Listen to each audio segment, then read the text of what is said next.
Bagi masyarakat Sumatera Selatan dan Kota Palembang yang ingin tes TOEFL IBT untuk pendidikan ke luar negeri, bisa langsung ke Sekolah Kusuma Bangsa di Jalan Leda Arojak atau biasa disebut Jalan Patal Pusri Palembang. Sebab sekolah Kusuma Bangsa saat ini telah ditunjuk oleh ETS sebagai salah satu lembaga yang dipercaya untuk menjadi TOEFL IBT Test Center yang pertama di Sumatera Selatan. Sekolah Kusuma Bangsa istilahnya berhasil ditunjuk sebagai ITC ya, Central TOEFL IBT. Itu seperti apa? Seperti apa? Prosesnya ya cukup panjang ya. Jadi dari kita tuh kita apply-nya itu sudah dari Januari gitu. Kalau on paper, kalau menurut ITS-nya katanya harusnya cepat gitu, tapi ya mungkin situasi pandemik dan sebagainya ya, jadi memang dari sananya ya back and forth-nya cukup banyak sampai akhirnya kita berhasil lah, baru minggu lalu dapat konfirmasi akhir kalau Kusuma Bangsa berhasil ditunjuk sebagai test center TOEFL IBT ini, dan bangganya ya ini yang pertama di Sumatera Selatan gitu. Kalau biasanya dulu orang-orang mau tes TOEFL IBT harus ke Jakarta ya, dan itu kan memang biayanya sudah tesnya sendiri mahal, terus harus ngeluarin biaya transport, dan kalau misalnya perlu nginep ya biaya hotel atau apa, terus biaya makan ya lumayan gede lah. Tapi ya kita harapkan dengan adanya test center ini ya orang-orang, gak hanya orang Palembang, tapi ya kita harap orang Sumatera Selatan, daerah sekitar, yang bisa Jambi, Lampung, mau tes, mereka bisa datang ke Kusuma Bangsa untuk ngetesnya gitu. Yang boleh tes siapa aja ya? Yang boleh tes itu siapa aja boleh gitu. Sebenarnya tidak ada batasan umur, dan banyakan yang ngetes sih orang-orang yang mau kuliah di luar negeri ya. Kayak dosen ya? Kayak dosen, dan juga S1 juga banyak. Karena memang ini syarat TOEFL IBT ini merupakan salah satu syarat agar bisa diterima di perguruan tinggi di luar negeri gitu. Jadi ya kebanyakan sih ada dosen-dosen LPDP mungkin yang mau menggunakan fasilitas TOEFL ini bisa gitu. Kalau kelebihan dari apa? Proses tesnya gimana? Maksud proses tes TOEFL untuk yang ini, oke. Jadi memang sebenarnya TOEFL itu dari IT, jadi nama pusatnya itu ITS ya. ITS itu banyak sekali tesnya.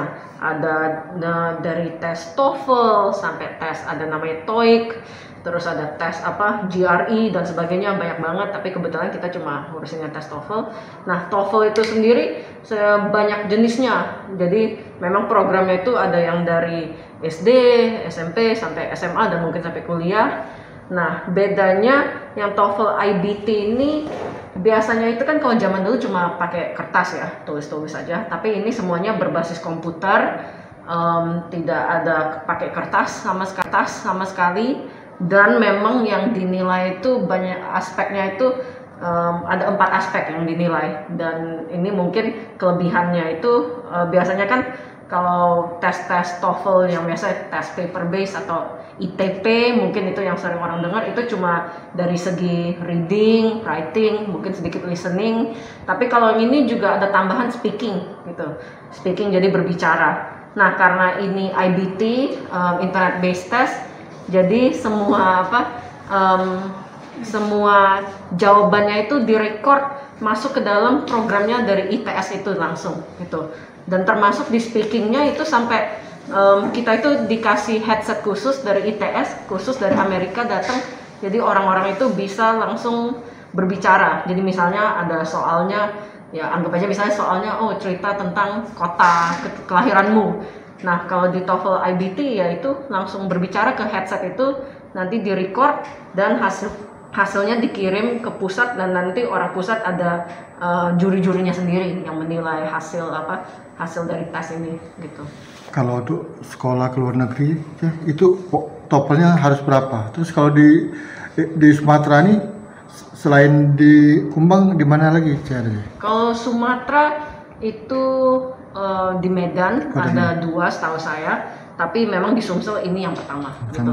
Kalau dari minimal score Jadi kalau IBT itu beda sendiri. Mungkin kalau TOEFL lain mungkin pernah dengarnya 500 atau 600 gitu ya. Tapi kalau IBT itu dari 0 sampai 120 gitu.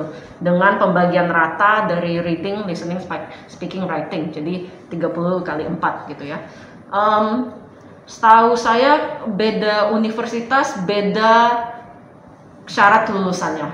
Mungkin ada yang menerima 80, mungkin ada yang menerima lebih tinggi sampai 100 lebih, mungkin ada gitu. Karena misalnya kayak setahu saya yang sekolah-sekolah top di Amerika kayak Harvard gitu-gituan, Harvard itu bisa sampai mintanya 100 gitu. Tapi ada beberapa sekolah misalnya cuma college kecil gitu, 80 pun sudah cukup biasanya. Oke. Iya.